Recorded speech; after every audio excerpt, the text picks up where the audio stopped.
Hello, everyone, and welcome back to Heart of the Forest. So, in the last episode, we had a lot of chaos going on. We had a protest that we attended, and we had ran into a couple factions that was basically in the area. Some want to be more peaceful, other ones kind of just want to burn the whole place down to the ground. And we also ran into a journalist, if I'm not mistaken. Yeah, we ran into a journalist. She had a little bit more info about what was going on in the area. So, yeah, it's that's pretty much all that happened in the last episode. So I guess we're really starting to get into the meat of this now. Now I do think that there is a tracker for how much is left in the game, and I believe from what I saw the last time it was about 40%. So this game's probably a little bit shorter than I thought it was going to be, but that pretty much lines up to what I've heard about the other games. I know I played the first vampire game. It was Quarteries of New York. Quarteries of New York was maybe 3 or 4 hours long. I believe I've heard that Shadows of New York is even shorter than that. So yeah, pretty much lines up with that. However, I have been playing in my spare time. I've been playing a version of the what is it called, the Book of Hungry Names, the Choice of game. I am really enjoying that game. I just wanted to go ahead and say that right off the bat. Book of Hungry Names is really, really good. I might actually think about playing it on the channel. There's so many different variations and stuff like that. And there's a lot of lore entries and things. Plus, I believe the book is like 1.6 million words, which is probably the biggest choice of game that I've ever played, because the other one I played that was even remotely close to that was I think 10 star. 10 star might have been like 1.2. So yeah, but it's really interesting. I really like it. But yeah, I'm really jumping into the whole werewolf stuff. I'm liking it a lot more than the vampire stuff right now. But let's continue things for now, shall we? I need to talk. There was no way I was going back to sleep. Since I had arrived in this accursed village, things had been getting more and more peculiar with every passing hour. The last dream freaked me out, and I needed to find answers to all the questions buzzing in my head. I needed to talk it over with someone I trusted. Um, Kim is sympathetic. Anya is friendly. Bartek is loyal. Bartek seemed an obvious choice. Yeah, Bartik has been holding things from me, and I kind of feel like he may not be the best person to go to because maybe some people are going after him or something like that. And Kim, which one was Kim? Uh, Kim, a non-binary activist from Berlin. Old with okay, yeah, I remember Kim. She was the well, they were the one that we met at the gas station. So yeah, that might be the best way to go. And I think Lisa probably would have been a decent option too, but Lisa is neutral. So yeah, let's talk to Kim. I thought about Kim. They had to have lots of experience, and they seem to accept all the strange shit that life throws at us. We definitely hit it off as well. The sun had just set, and the moon wasn't up yet. Ah, crap, of course I would get something in my eye right now. Okay, let's try that again. The sun had set, and the moon wasn't up yet. The forest loomed on the horizon. The activist camp was somewhere there. I soon ran into Bartek and Anya. Oh, Maya, good to see you, she said. We need to talk. I was all ears. We're worried about you. Since we got here, you've looked distressed, she explained with a sigh. I've asked around, and it seems you're associating with some dangerous people. Goal family. They know things about my family, I answered, and I need that information. And I could use some support? Anya's loyal now. To be honest, I could really use some support, I sighed. Would you come with me? Anya smiled. Sure, sister. And we walked together. Bartek followed us without any discussion.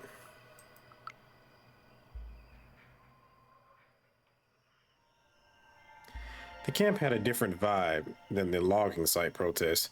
There were more people there. We looked around trying to take it all in. The people in the camp seemed quite cheerful. The smells were intriguing. I watched them for a moment. Someone was singing. I'm guessing I can do all of these. Smells were intriguing. The people, oh God, wrong part. They were tense, and I could smell some bacon in the air. People were milling about, setting up camp, singing, preparing posters.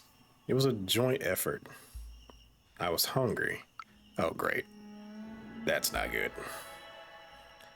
My stomach growled. I was hungry. I have no idea what your plan is, said Bartek, but you have my full support. What are my relations with Olga? I don't think they're... Oh, okay, I saw Kim over there, but yeah, what are my relations with Olga? Okay, I'm neutral with them. But yeah, let's go ahead and talk to Kim. Hello, I said as I approached. Cornell eyed me warily. Hello, he said. What brings you here? I was angry.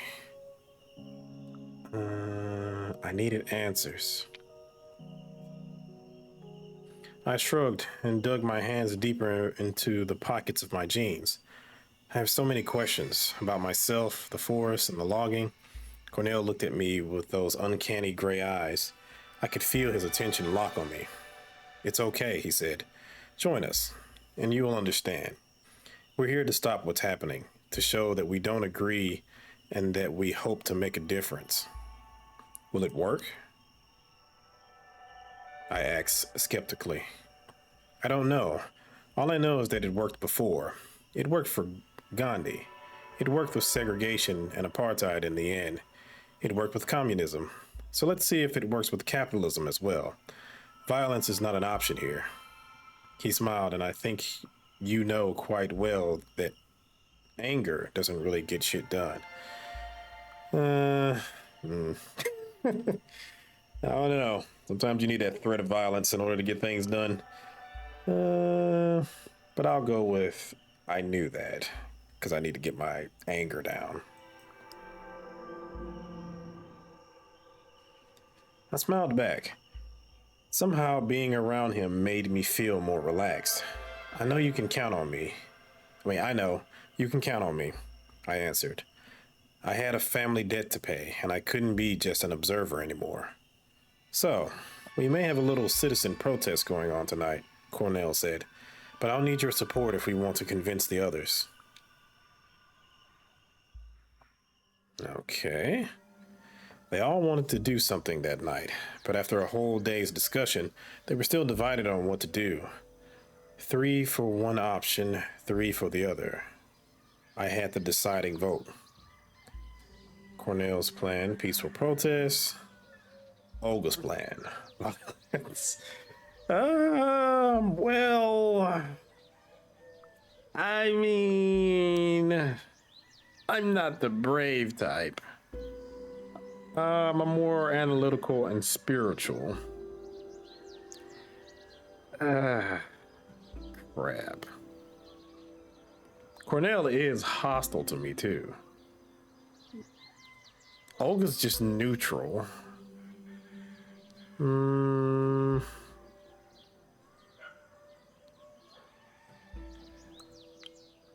Okay, I mean, I just talked to the guy, so I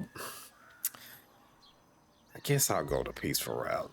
I wish I knew who was here, because I kind of want to be more on Kim's side than anything, so...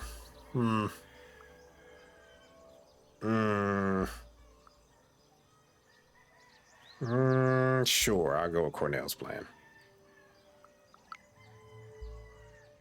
Now we're just unfriendly. A little help from my friends. And I guess that does make sense, because my friends are probably not going to want to get into the thick of it and be fighting. I voted for the peaceful protest, and soon we were on our way to the National Park headquarters and education center. We had some banners to install. Bartek is loyal. Bartek hesitated for a long time, but he joined us in the end. I'm only coming because my dad is out tonight, and he won't see me coming in late. Anya also tagged along. This is so exciting, Anya whispered. I've never done anything so illegal. Soon we were there.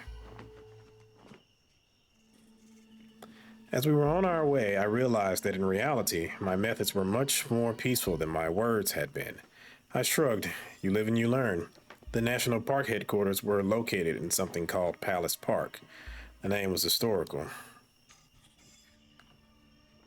The name, like everything in Poland, was historical. Centuries ago, some king had his hunting lodge there, but now it was a mishmash of old and new buildings scattered around the park. Some were rough and bulky, made of stone and brick, while others were extravaganza of wooden porches, lace like shutters, and meticulously sculpted pillars. There was no, Jesus, there was no one around, but the area was well lit. I looked around. I looked around once more. The moon was waxing gibbous, and I didn't see any stars in the sky. If you didn't count us, the park really seemed empty, dead even. Suddenly, I remembered the church located just next to the Palace Park gate. I could feel its dark silhouette looming in the darkness, waiting. We were ready. They'd spent the whole day painting the sign on a length of materials sewn together from what looked like old sheets that were various shades of grayish white. The dark green letters declared, "Wood is the enemy of the forest." "Where do we hang it?" asked Daniel, who'd come equipped with climbing gear. I shared my recommendations. "I think we should attach it to the drain pipes there and there." I pointed at two corners of the building, and Daniel grunted in agreement. "It doesn't matter," Olga said, "because hanging the banner is a waste of time." She was clearly upset that we ditched her plan, but perhaps she had a point. I asked her for advice. "So what could we do better the next time?" I asked her for advice. "We could vote for a plan that has a chance to actually help the force." Olga rolled her eyes. "It's a great banner, and I'm sure it will look good on the pictures, published by a number of independent political blogs." She looked at Cornell. "But it's stuck so deep into the overeducated ecological dispute that people won't get it, and the loggers won't care." Cornell just shook his head and gestured Daniel to continue. I waited patiently. Soon the sign was up, screaming our message to all Beloiza. Cornell looked at me. "Maya, what do you think?" I said that it was glorious. Sure, I said that it was glorious. I didn't really get that slogan, but I decided to play it cool. "Oh," I sighed, "it's glorious." "I'm glad you think so," he grinned. "I love the wording. Humans let the forest grow so they can take wood from it, but that isn't the purpose of the forest." Finally, we pulled the banner up. "My father will have a stroke when he sees this," Bartek let out a repressed laugh. "It's an important message." Anya looked up with fire in her eyes. "The world must know." I looked at the banner. It was okay, I guess. When we finished, Cornell gathered us together. We stood in a group, but I felt that everyone was standing apart, the rifts between us deeper than ever before. Cornell sighed. "Let's go for a trip," he said, "to remind ourselves what we're trying to protect."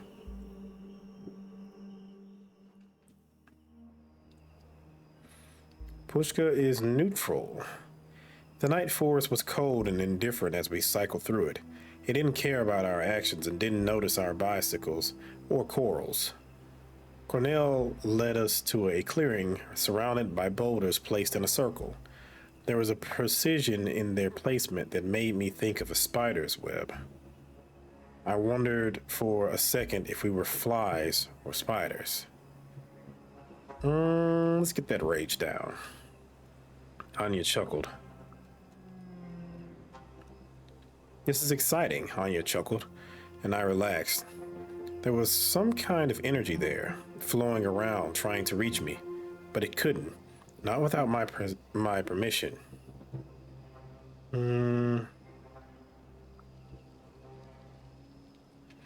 I wondered if anyone else felt it as well.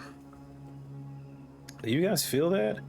I looked at my companions, but before anyone could answer, a loud sound tore through the silence. It was a gunshot.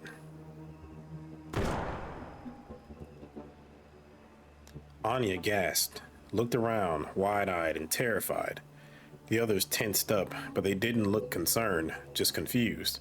"We have to get out of here immediately," Bartek whispered. Bartek's whisper was frantic and scared. "There's a hunting party out here." Cornell turned towards us like he'd finally put something together. There was a rustle, and I saw a bunch of men in camo, each of them with a rifle, and coming toward us between the trees. I don't want to lose any more willpower. I took a step back. This seemed dangerous. I took a step back, pulling Anya with me. Their leader weighed us up for a moment and finally focused on Cornell. "This area is closed for the night," the huntsman said in Polish. There was contempt in his voice.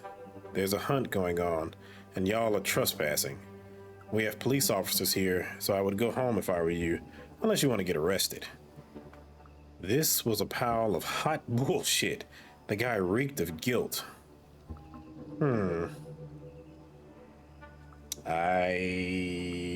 Can I turn to the force? I'm kind of spiritual, so maybe. I turned to the force for advice. Pushka is neutral. This man, I realized, was no one. He wasn't important here. What was important was the forest and what it needed. The trees were indifferent to us, but observed the clearing carefully. I knew they'd judge my actions. This was a test with two possible answers. Oof. I don't really have the rage and I don't really have the willpower, but my health is fine. So I punched the man. Pushka is sympathetic. I decided to take my chances and punched him in the chin. So much for my hopes of solving things peacefully.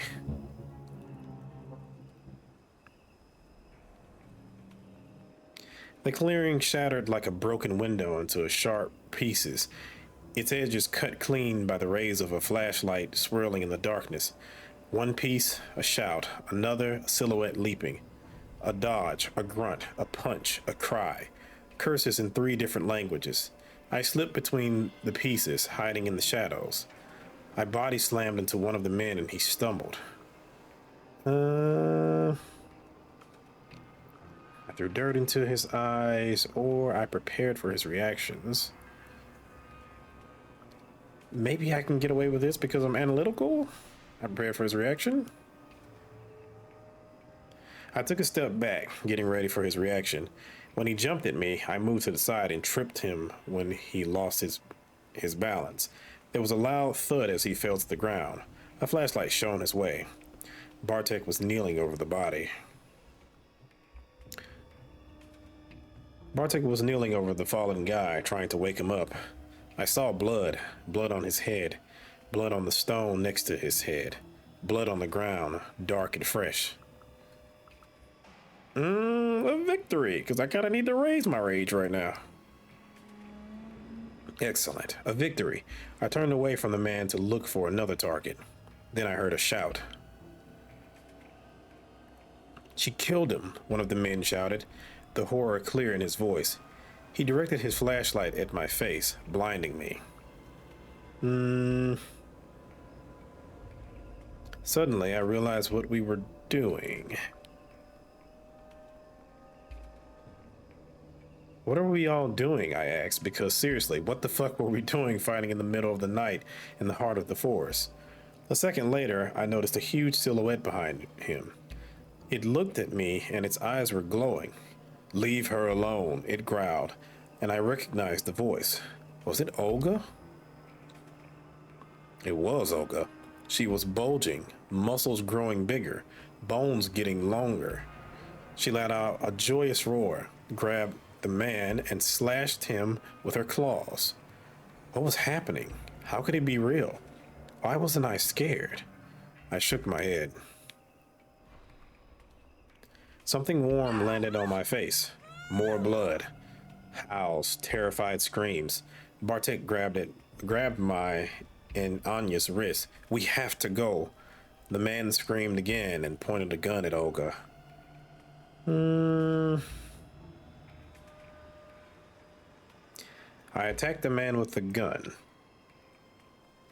I acted on instinct. I zeroed in on the man pointing the gun and launched myself at him. A gunshot tore through the night. And then there was only pain. Jesus, that took two from me. The pain was unbearable. Nothing in my life had prepared me for this. Oh. I tried to stop the bleeding. I'm maxed out analytical. Blinded by the blood in my eyes, I tried to assess the damage. My shoulder and chest burned. The flesh felt wrong and slippery under my fumbling fingers. Blood was pumping out through the broken skin at an alarming rate. I realized it was too late. I stumbled. It was too late. The forest caught my fall with a bed of moss and twigs. I stopped thrashing, and a cold numbness engulfed me. No, I tried to get up. I punched the earth trying to get some feeling in my hands. I gritted my teeth and tried to get up. I collapsed again. I felt so cold. Suddenly, there was light. I looked up. The full moon. It looked different. Condition impaired. Health and willpower. Your willpower dropped to 0. When you lose all your health or willpower, you become impaired. This will make physical tasks if you have 0 hearts, or social and mental tasks if you have 0 willpower, harder and sometimes impossible. Oh, damn. Great. The moon was a goddess and she noticed me. Get up, she said. I got up. And now I'm a whole ass werewolf. I get up. I feel good. I know that I shouldn't, but I don't remember why. I don't care. Okay.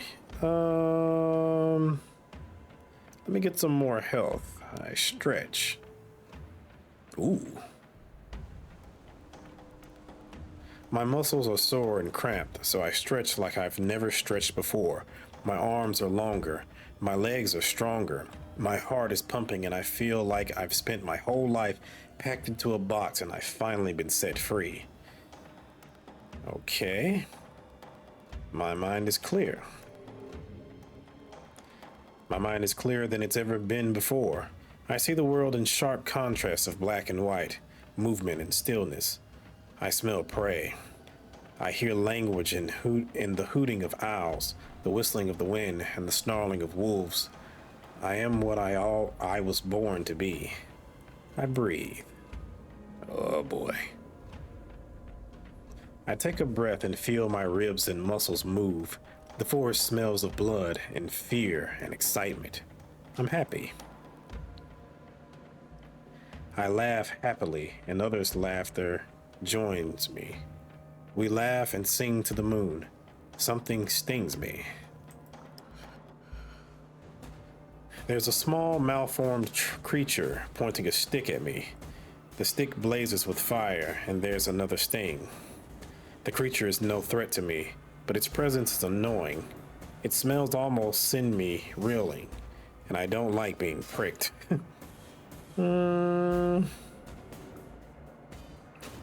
I rip its head off, I stick my hand in it, I push it away. That's probably going to be the least deadly thing here, but let me rip its head off. I reach out lazily and rip its head off its shoulders. Blood blooms from its neck like a beautiful flower. I throw the head towards the moon. My ears prick and I hear more creatures running blindly through the bushes. I feel better. My leg no longer stings, and I feel better than ever before. Prey, hunt. I smell prey and I start hunting. They do not see me as I move silently through the undergrowth. The creatures are running away. Their backs turn to me. A growl escapes from between my teeth, and one of them turns my way. It challenges me.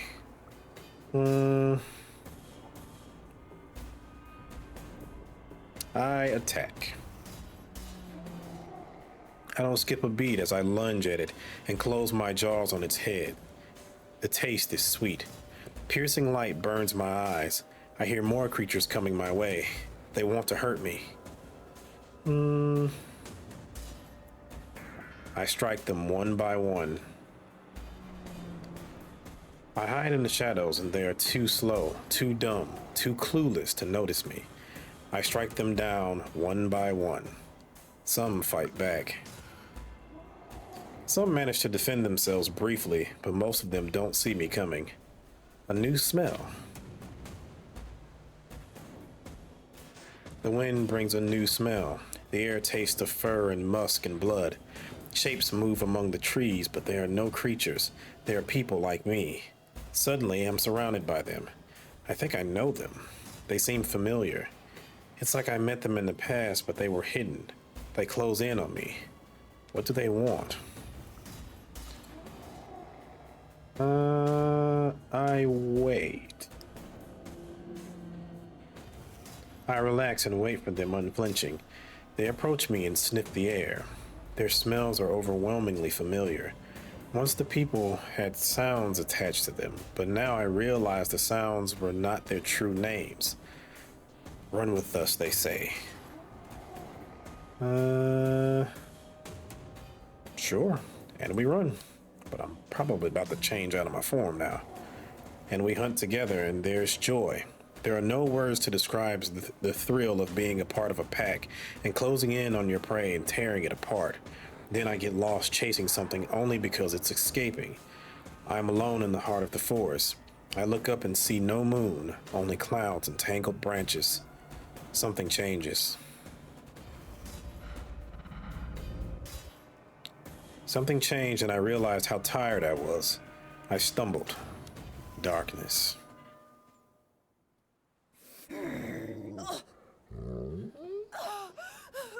Nothing was okay. The night sky was full of stars. I opened my eyes. Confused, I opened my eyes. The forest around me was thick and dark. The tree trunks, wrapped tightly in dark-leaved ivy, were covered in ripples of lichen, whatever it's called, where the vines hadn't taken hold. The thorny, leafless bushes at their base were overrun with nettles. The fungi radiated with a ghoulish, sickly green light. Dark, sponge-like mushrooms clung to the fallen trees. I tried to breathe. I took a deep breath and winced. There was a foul smell in the air. Suddenly, I realized it wasn't the forest that smelled so foul. It was me. I looked down and saw my hands covered in a dark substance. I was naked. A sticky, glistening film of liquid was clinging to my skin. I could feel it on my face and in my hair. Blood. Whose blood was this? Had I killed someone? I knew what was coming. I remembered my dream and slowly lifted my eyes. Dead bodies were strewn around. There was a severed head right in front of me. I felt sick. The face was contorted, the eyes bulging, the mouth open, the tongue stuck out. It was obscene. I doubled over, retching. I recognized that face. Oh boy. It was one of the hunters, the one that had tried to stop me. It was all my fault. Oh, okay. That's fine. I thought it was going to be one of our friends or something. I screamed. No, I let out a long, blood-curdling scream. The night swallowed it. The bushes rustled, and a moment later I saw Olga coming out from between the trees. She looked at me, at the head, at my face. Get used to it, she growled. You're a werewolf. I looked at her. I blinked. Everything faded to black. And there we go. And now we're a whole ass werewolf. I mean, that sounded fine, honestly. You know, at least I can walk around in the daytime unlike the damn vampires.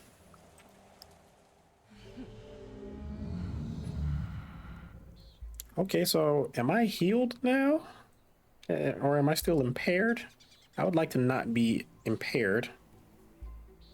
Okay, so yeah, I'm healthy. Good. Great. Fantastic. The heart of the forest. The morning smelled of fir, earth, and the forest. Over the gentle snoring that filled the warm space under the low hanging branches of an old spruce tree, I heard a squirrel. I was hungry. I went outside. Stepping over the sleeping forms, I made my way outside. Alone, hiding in the tall grass, I sniffed around. The sky was bright, and the forest around me was dark and full of interesting smells. High in the trees, birds yelled about status, sex, and violence. I was in danger? I was in danger. The thought was abrupt and unwanted, but like a siren. Something had happened last night. I pressed myself flat to the ground and pricked my ears. They wouldn't find me unprepared. A creature stirred in the bushes nearby, a tall, dark silhouette, a strangely familiar smell. I was gonna say I tensed up. I tensed up and watched the humans as they looked around. Maya, there you are, they said when they noticed me. It was time to get out of there. I spasmed. Did I just transform again? Suddenly, a feeling like cramp or a spasm surged through me, and everything changed. I was Hamid, the human form. Oh, I was a wolf, and then okay. I hit the ground with my bare ass. Colors exploded, and the morning breeze suddenly became cold, and I shivered. Confused, I looked at the person approaching me. Cornell is cautious. You look cold, Cornell handed me a bundle of clothes. Don't change for a while. They won't survive it, not until you earn the right. I took the bundle. I snatched the bundle and started pulling the clothes on. Sneakers, loose-fitting jeans, a hoodie with a unicorn. They fit perfectly. I thought about the previous night. I thought about the previous night when I was raging through the forest about how differently I experienced the world through the wolf's senses, and about the discomfort and confusion of changing shape. So, I was a werewolf.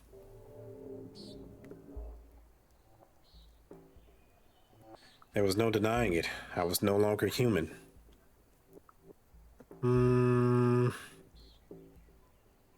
Was I in trouble with the law? There was a murder last night, I said anxiously. What if they find my DNA at the crime scene? We'll take care of that. Human laws aren't as relevant for you anymore. We just stood there for a moment, tense and silent. I was wondering how one usually learned that they were a werewolf. But how come nobody knew about werewolves? I'm gonna use some willpower to ask Cornell about his story. So, I said, how did you become a werewolf? Shit, I thought, what a lame opening. Hello, stranger. Where did you learn to rip people's throats? I was born a werewolf, it seems, he answered. I asked again. How did you learn you were a werewolf? I asked again. Oh, that. I was serving in Afghanistan. There was an ambush. Stuff happened. I don't know if you would want to say awesome in this situation, or I'll just say awesome. Unfriendly. Sounds awesome, I grinned. It was not, he answered coldly. They sent me home with PTSD, and once home I got found by others. They needed someone who knew how to fight. Why? Why, I asked.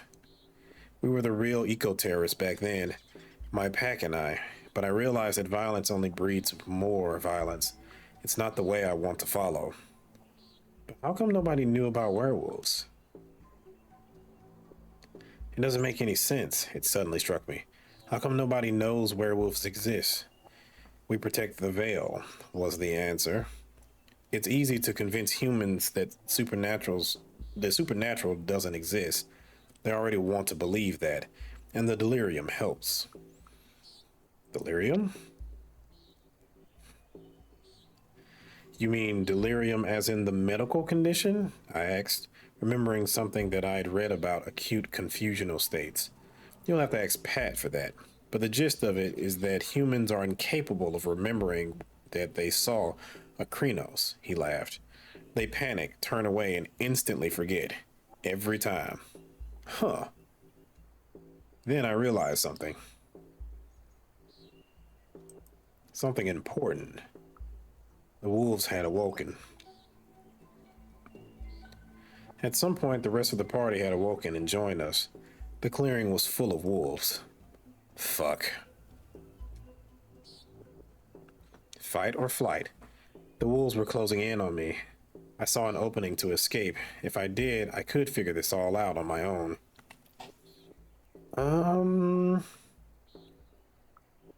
I am not going to deny this. I will accept and cooperate. Hiding the bodies. The headless body was heavy. They said that as my first kill, it was my burden. It was my duty to take it to the burrows. Dang it, I didn't. Well, I kind of want to do this, but I don't want to use up my willpower again like that and become impaired, so I'll just go with the middle option. It was heavy in more ways than one. Guilt was eating at me. I guess it was obvious. You have to balance the death you cause with your achievements. Cornell looked me in the eyes. That is the path of the Guru. He accompanied me carrying the severed head in a bag. The others stayed behind, covering the tracks. I focused on the walk. I didn't want to talk, or to think for that matter. Not about the person I was carrying, or rather trying to carry. It was just a thing. I needed to transport it from point A to point B. That was it.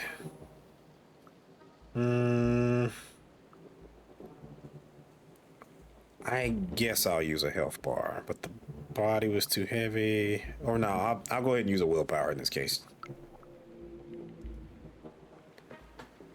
I kept dragging the body, getting more tired and more sweaty with every step. Sure, I'll change because I should be able to recover some health in that case, or maybe some willpower. Yeah, Glabro is strong enough to lift heavy things without breaking a sweat and intimidate. I was Glabro, the near human form. The pain was stronger than I'd ever imagined. I felt my muscles spasm as they rearranged themselves. My jaw cracked and my mouth filled with blood. I clenched my fists and claws drove into my palms. I screamed. When I rose, panting and sweaty, I was more than human. I was Glabro. Wolfish, strong, scary.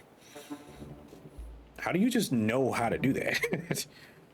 I would assume that, like, in the beginning, you probably wouldn't be able to control it, but I guess it's just a natural thing when you're a werewolf. It hurt. And I got some willpower back. Okay.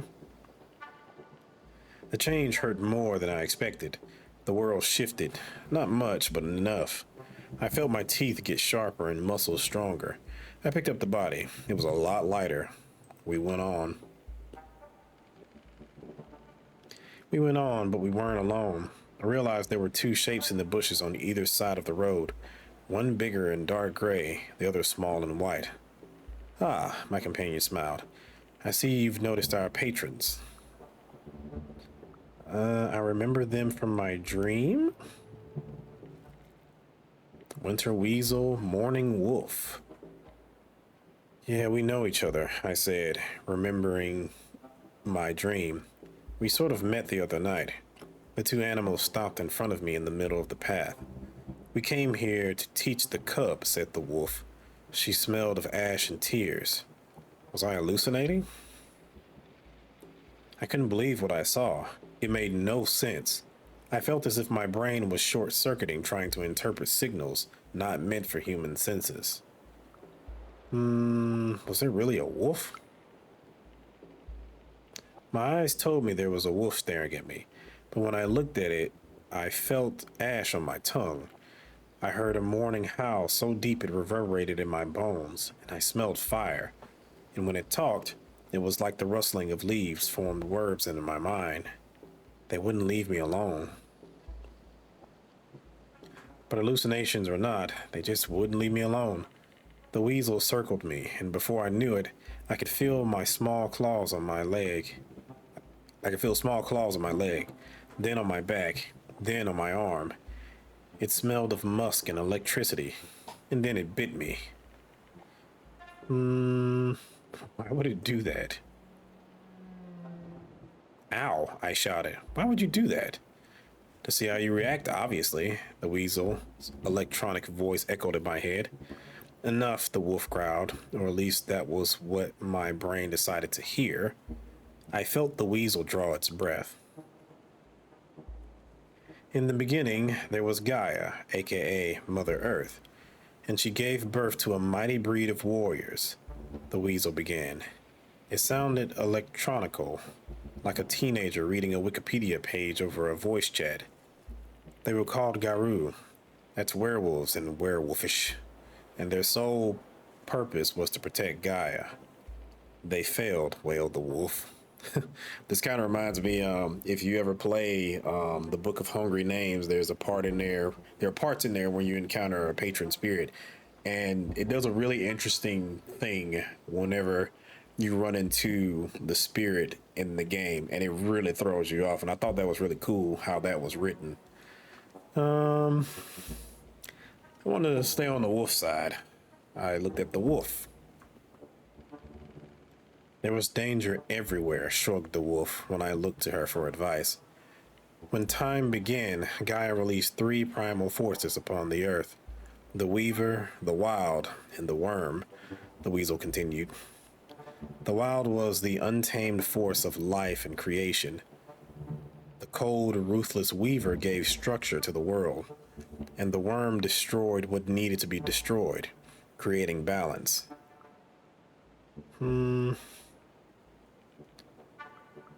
Were we creatures of the wild? So, were we werewolves creatures of the wild, I asked, an untamed force of life? They were Gaia's children, the wolf snarled, born to herd and contain humans. So what went wrong? I can see that something went wrong, I smiled wryly. The weaver grew too ambitious and trapped the worm within its lifeless web, the weasel answered. Confined and denied, the worm went slowly insane. The wolf wailed. Now, Gaia is dying, choked by the weaver and eaten alive by the worm, wailed the wolf. And the wild is not the one you should fight, she snarled. You were born to protect it. Then it turned and led the way. It took us to the burrows.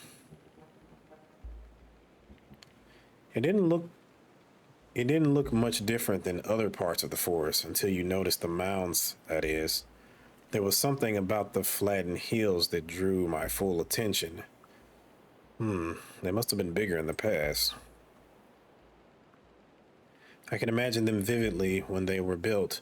The tall, proud burrows, the dead decomposing underground, returning to the earth, feeding new life. The trees around us were the fingers of the dead, protruding from the ground. And then it happened. It was a feeling anchored in my chest, akin to the taste of ash in my mouth and the smell of smoke, longing, sadness, resignation. But there was more. A sense of sacredness. It filled me with a calm excitement, and when I closed my eyes, I saw a fire burning in the darkness. Cornell kneeled near one of the mounds, put his hands on it, and whispered a few words. I saw the ground open slowly, like a mouth in the earth. I sighed. Let's do this. We put the body in the hole. We took the severed head and the body I'd wrapped up in sheets and put them in the hole. It closed slowly. and I could swear I heard the trees nearby sigh in anticipation.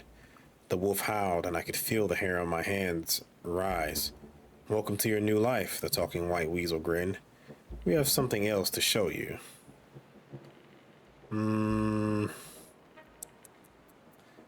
I would say this, but again, I don't want my willpower to get too low, so I'll save that for later. I ran with them.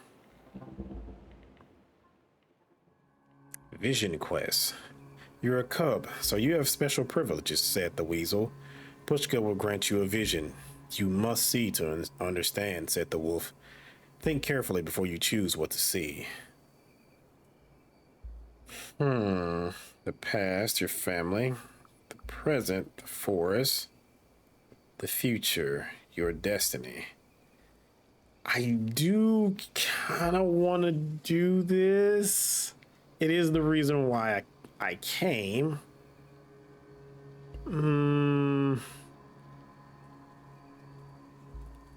But at the same time, I kind of would like to know what my future is going to be. Because I mean, regardless of what happened in the past, you know, I'm different now. So I'll look to the future. The tangled paths. It was hard to find the place of power, though I knew where it was. I felt the Pushka playing with me, twisting paths, blocking my way with bushes and dead trees, and then suddenly opening a new path that was straight and full of sunshine. But I pushed on. I want that extra rage. I got tired of it. I decided to make my own way. Since the change, I had become acutely aware of how my body worked, and I remembered what humans were good at, running. Stubborn, relentless, long-distance running. Not as fast as a deer, not as nimble as a wolf, but steady and without rest. So I ran. Then I was there. There it was, the place of power, stones in a circle, old apple trees, a buzzing in the air. The tangled futures. I open my mind. There is a swirl. It starts deep within me and then it expands. Everything is in motion and there is no center anymore. I see a forest. There's a forest where wolves hunt, some of them alive, some long dead. There is a mother wolf, her howl like a keen. She keens after me when I fall. She mourns my blood that spills on the ground, yet another of her cubs lost. It whispers. In balance with this life, this death, it whispers to me. Trees grow. Little trees grow from where my eyes have been. Life goes on. A snail lives in my open mouth. Life goes on. Seasons pass. Squirrels hide their acorns between my ribs. Seasons pass. Years go by. The acorns grow and turn into oak trees. Years go by, and then there's no more me and no more forest. There's only us. Us working together?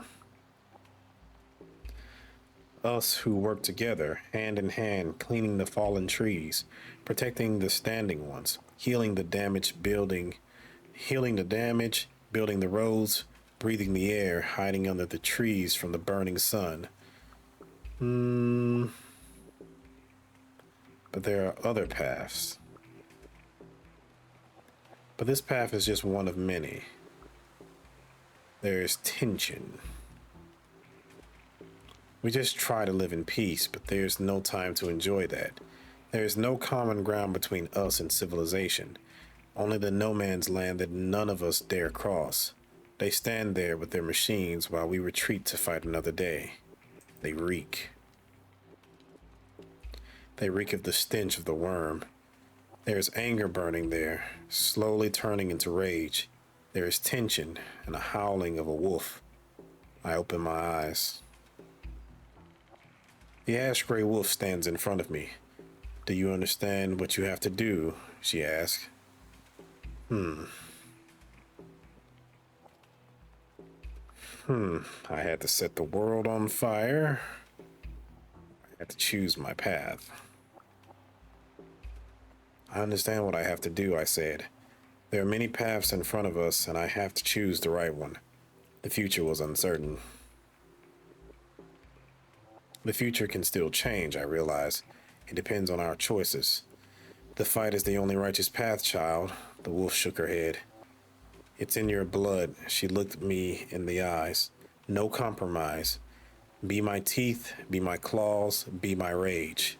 Kill them all. Save the forest. I looked at her. And perhaps for the first time, I saw her for who she was.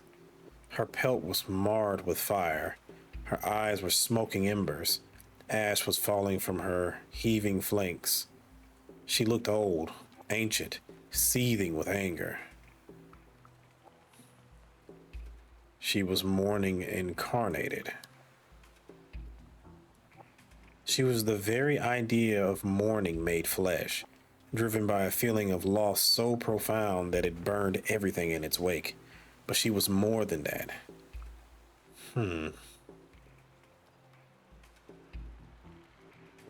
She was also the Pushka?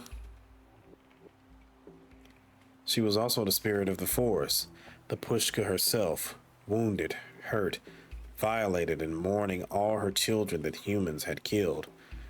At least that was what I thought when I looked at her. The wolf mother looked back at me, and something in her eyes made me realize that she was helping my family for generations, and that my family used to serve her. Join me, she pleaded. Only you can understand me. Only you can prevent forest fires. Yeah, I'm going to do it. I'm going all in on this wolf stuff. So I joined her. And I accepted myself.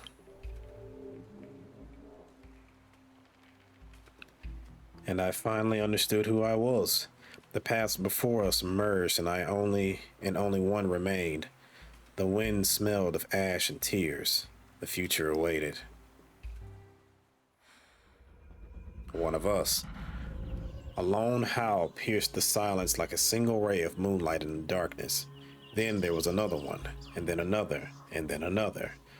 A choir of voices, triumphant and joyful. I opened my eyes.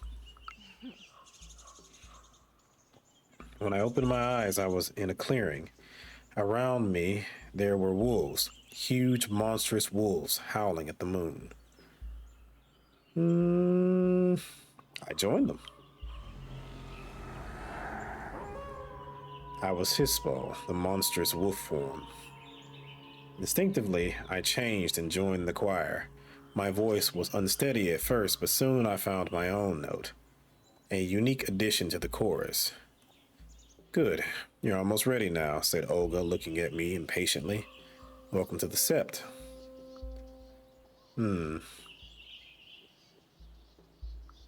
I'll just listen. I realized that my survival depended on learning very quickly, so I just nodded and listened. We live in packs, Olga explained, and when packs unite to fight a common enemy, they form a sept.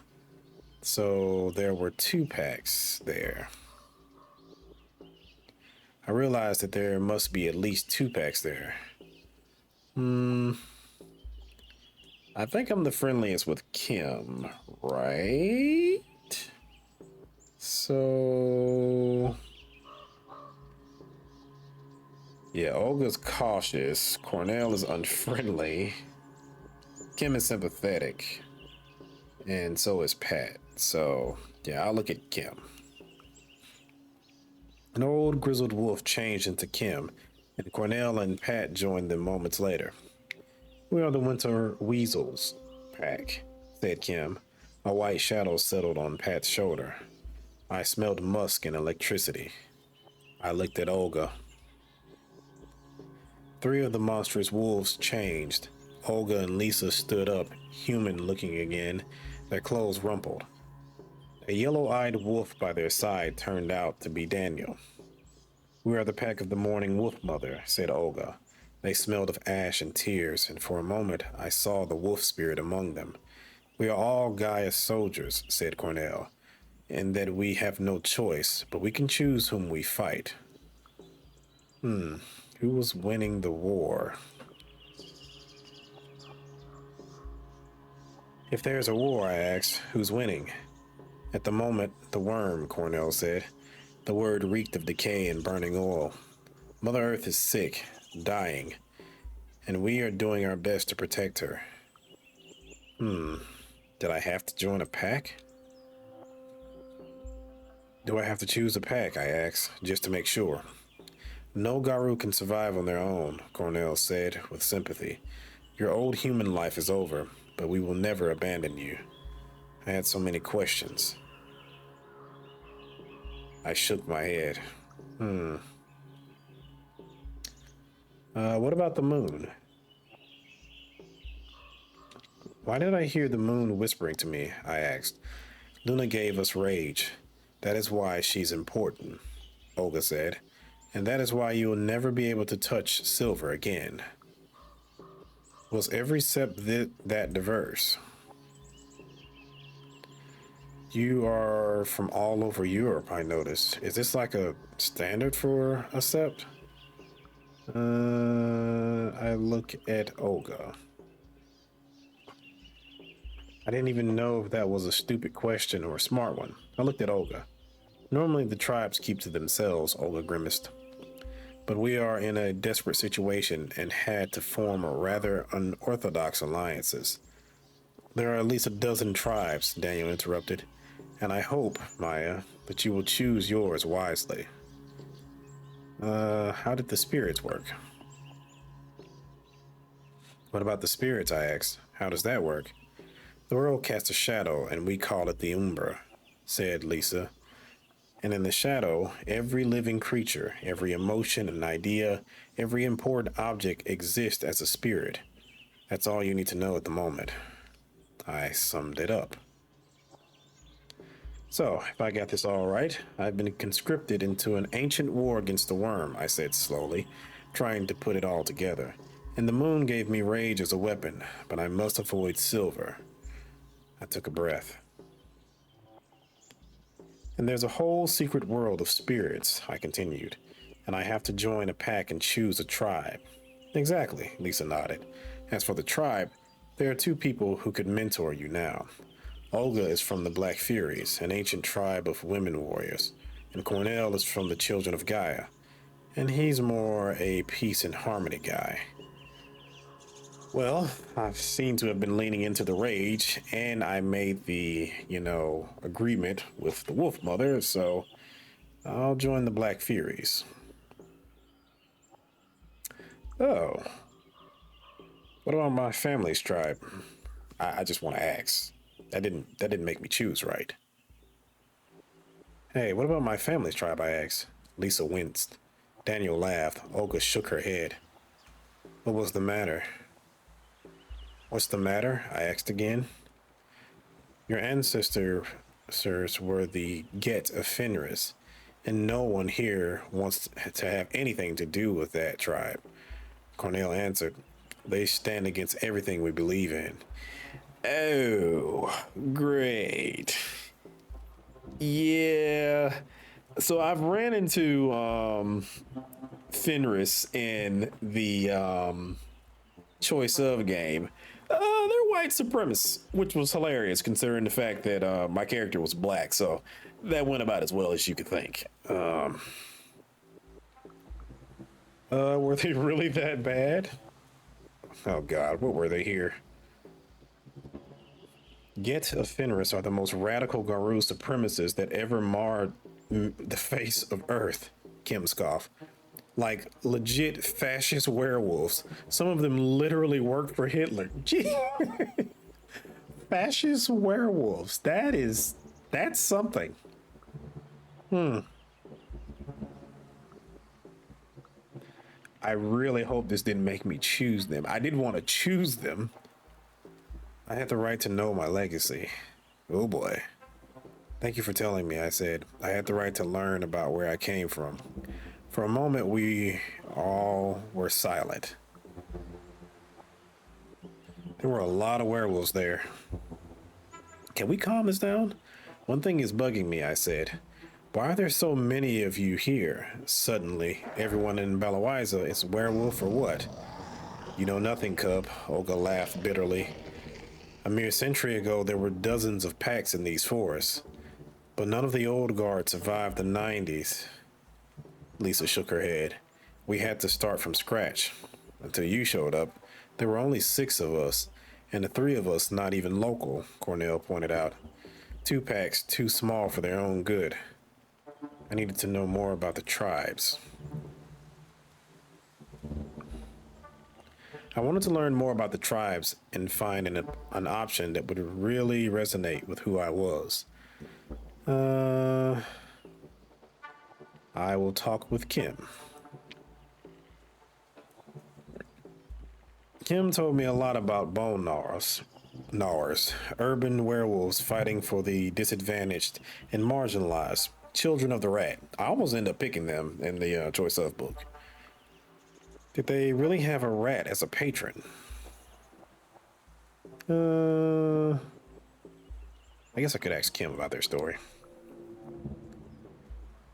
It's always about prejudice, said Kim when I asked for their story. That was not what I asked. I asked about how you became a werewolf, I clarified. Patience, darling. Kim waved their finger at me. I've seen it all, you know. I was born on the day when the Berlin Wall was constructed, and half of my family was cut out. They looked somber. I ran away from home when I was 13 and hung out with some really weird crowd at the zoo station. I read that book. Why did they run? Why did you run? I asked. I liked it there. There were animals and we lived like animals. But I liked it, Kim shrugged. You see, I always knew I was a werewolf. My family was full of them. I went through everything you could imagine. Punk rock, Berlin squats, drug dealing, gay clubs, you name it, I was there. I nodded. And Kim continued their story. And there always were some sad prejudiced pricks. Prejudice. It's the worst shit. All those little constructs in their brains that poison everything they do. That they really have a rat as their patron. Do you really have a rat as the tribe patron? I asked. Sure we do, Kim answered. It's a very good patron. Resilient. You want to be like a rat, always managing, always afloat. They kept talking. And this shit here, they gestured around, this shit comes from prejudice, and from exclusion, and from greed. Take greed and prejudice away, and 90% of the world's problems are solved. You're not wrong there. They sighed heavily. Now tell it to the other guru, and they look down on you, because you are a bone gnawer, and they think they are superior. Prejudice. Prejudice everywhere.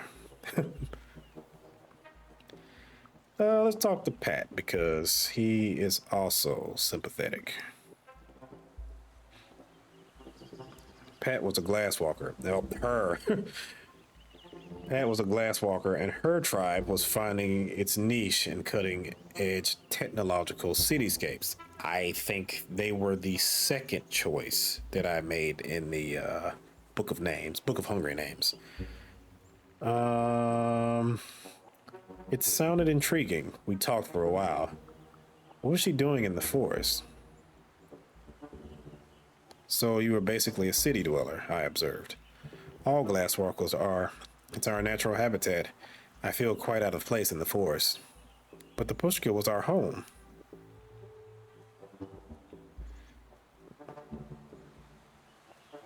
It may be your home, she said, and suddenly I realized we had less in common than I thought. I'm more of a city girl, she added. We use the weaver to fight the worm, and the forest is not the weaver's domain. And I happen to be quite fond of humanity. They have great potential. I had to think it over. Finally, I stopped asking. I had to think over what I'd learned. Oh, I'm guessing that didn't make her too happy. Let me talk with Lisa. I asked Lisa about her tribe, but she inherited her Suburka legacy from her buried grandfather. She said I didn't know the proper legends, customs, and culture to join. Oh, was Sibirik a Russian word? So I asked, not sure how to approach the topic. Sibirik. I mean, you're from Siberia. I hesitated and Lisa smirked. But the tribe name reminds me of something.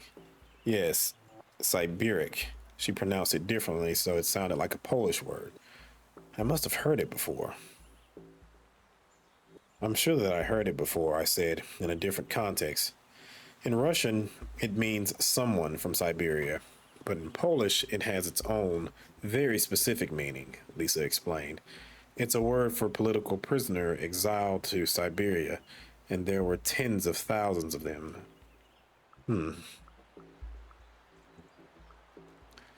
Which meaning did she prefer? Now she's sympathetic. Lisa smiled. My tribe name describes both of my legacies. My granny was a political exile, and my grandpa was a Siberian indigenous. I use it because it speaks the truth. How did you become a werewolf? I asked Lisa. My grandpa saw that I had a soul of a wolf and started teaching me about the spirit world. She looked at me with her violet eyes. When the time was right, he guided me through the change. I didn't really remember my grandpa. My grandpa was telling me stories, I sighed, but I forgot most of them. I forgot how he looked. You remember more than you realize, Lisa said. How else would you know the high tongue? That was a good question. I asked her about the wolf mother. What about the mourning wolf mother? I asked. She's mighty and powerful. There was a tone of deep respect on Lisa's voice. Who was she? Tell me more, I asked. She is old, very old. We don't know when she first appeared here. I think she is the avatar of the forest. The avatar? I asked. An emanation, an embodiment. Like, she actually is the Pushka, you know? She's powerful. She knows stuff. And she's really. Lisa halted, looking for words. She knows how to find her way to people's heads. Lisa looked at me for a moment, deciding what to say next.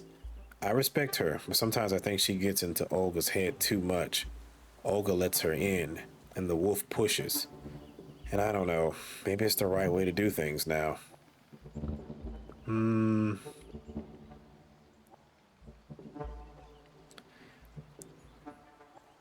I knew that? Oh shit, she's back to neutral. She's been talking to me a lot, I admitted, and I agreed to help her. I probably shouldn't have told her that. How did she come to Poland? So how did you get here? Lisa is neutral. A long story, she sighed. Well, I came here in search of a better life, through the forest, illegal. I still wait for my papers to be sorted. She wasn't exactly hiding. Aren't you afraid they'll catch you? You're not. I searched for the words. You're not exactly hiding, I said finally. Nah, Lisa shrugged. You know, I do things here and there, help with the tourists, help with the forest, and my moonshine is the best in the province. That was all I wanted from her. Thanks. That was all I need to know at the moment. And I will talk to Daniel and spend some willpower. I don't want to, but meh. I asked Daniel if I could join his tribe, but he didn't understand the question. I'm a red talon, he said, as if it explained everything.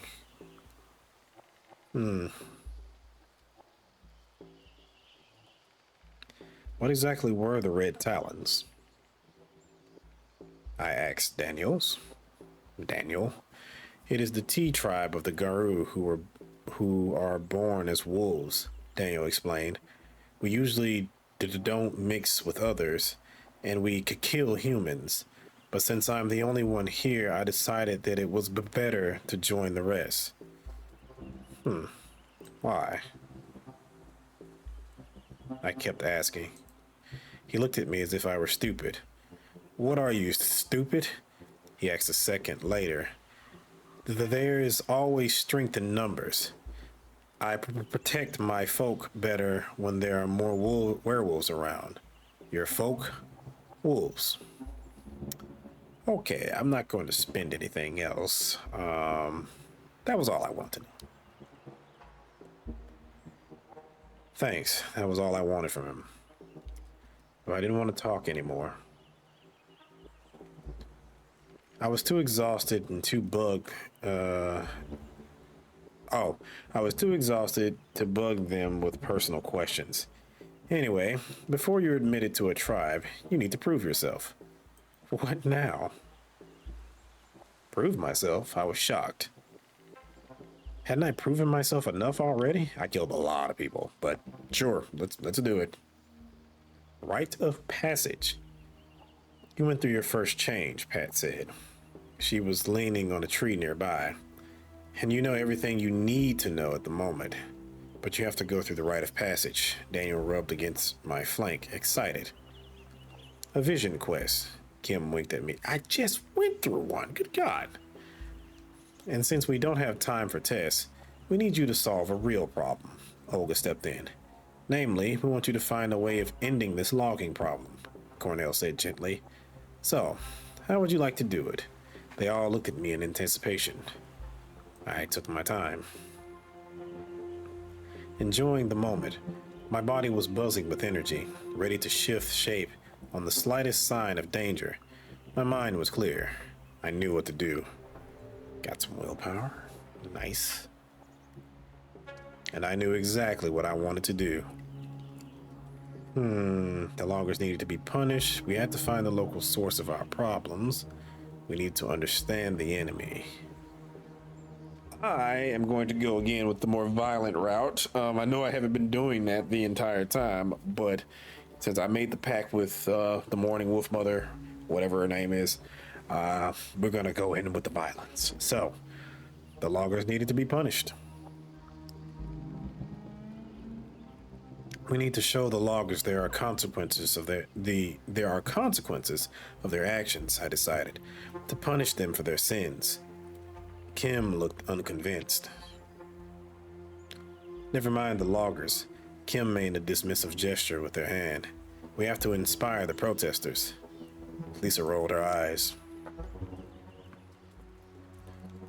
You are all blind and ignore our most powerful ally, Lisa rolled her eyes. There are many ancient spirits in the Pushka, and we should talk to them. I continued with my plan. There must be someone responsible for the shit in Balawiza here at the local level, I continued. I want to have a talk with them. Cornell bared his teeth in a predatory smile. I know exactly who we should talk to. Daniel beamed. Spoken like a true Philodox. You were born under a half moon, weren't you, Maya? How did he know? I looked at him surprised. Mom always told me that when she gave birth to me, the half moon was shining through the window, reminding her that this too shall pass. I nodded. Oh boy. So I can't do anything? Your place in the Werewolf Society will be determined by your renown. You can earn glory through defeating mighty enemies and succeeding at dangerous quests. You can earn honor by following your moral imperative and upholding the laws of the Garou. You can earn wisdom by acting efficiently and thinking well before you act. Your renown will change as you play, contributing to Maya's legend among the Garou. No pressure at all. I felt overwhelmed. Olga must have sensed my confusion. Come on, we have a lot to discuss. She patted my shoulder. And we have to find your phone and wallet. So I followed her. I nodded and followed her. I had to tie up loose ends in my old life.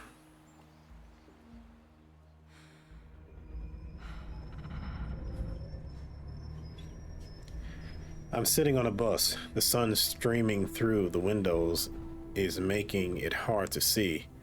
The narrow roads cut through a dense old forest. My mind wanders. I remember doing something important, walking among the trees, looking for something, losing something I loved, gaining something unwanted. But then I'm fully awake, and the memories scatter away. We're almost there, says Anya. I did some searching. She looks at me from over her phone, and this place is amazing. The last primordial forest in Europe. This is what happened before. I'm excited to be here. I know, right? I smile. I'm not able to finish. I start to cough.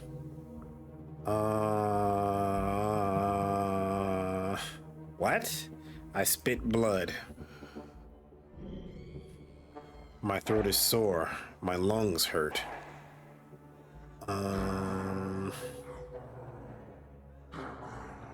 Anya, I need help. Anya, I turn to her. She looks at me, worried. You should drink something. Here.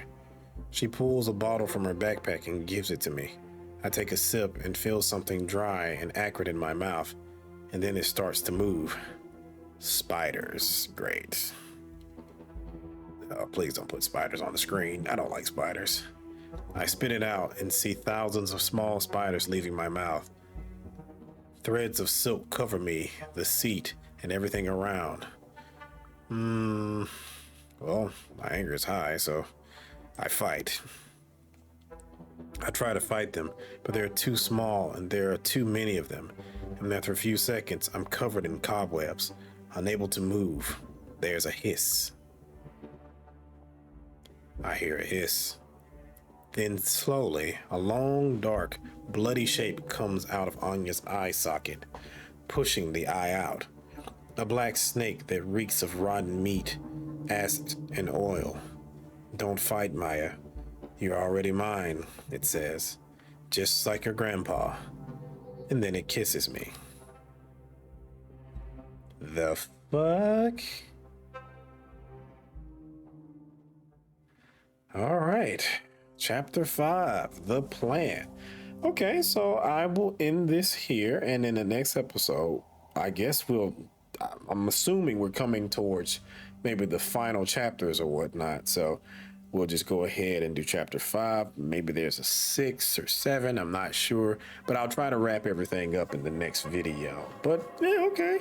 I'm thoroughly enjoying this. I'm kind of worried though on how this is going to end, because it does seem like it's wrapping up, and it's been a lot of buildup for this. So I'm wondering how long this is going to be towards the end. But again, so far I'm enjoying it, and I do enjoy the werewolf stuff a lot more than I enjoyed the vampire stuff. Again, so strange. Never liked werewolves, but here we are. So if you like the video, If you'd like to see more content like this, subscribe. I have a lot of things on the channel, and I will have many other things in the future. If you have any questions, comments, or concerns, please feel free to leave it in the comment section, and I'll get back to you as soon as I can. So thank you for watching, and I'll see you in the next one. See ya.